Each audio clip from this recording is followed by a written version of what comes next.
كشف مسؤولون في الحكومة الروسية عن إبرام صفقة تصليح ضخمة مع مصر تتضمن توريد أسلحة بقيمة $2 بحسب ما أوردته وكالة نوفوسيتي الروسية للأنباء.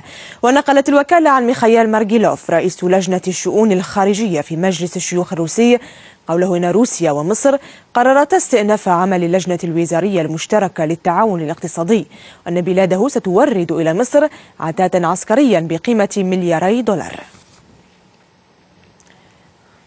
قالت الرئاسة المصرية إن الرئيس المصري المؤقت عدلي منصور سيوجه كلمة إلى الشعب السبت المقبل بحضور لجنة ال50 ورئيس مجلس الوزراء وكبار المسؤولين لإعلان موعد الاستفتاء عن الدستور بشكل رسمي. تأتي هذه الكلمة للرئيس عدلي منصور في إطار بدء الخطوات العملية لتجسيد أهداف ثورتي 25 من يناير و30 من يونيو وتنفيذا لخارطة الطريق.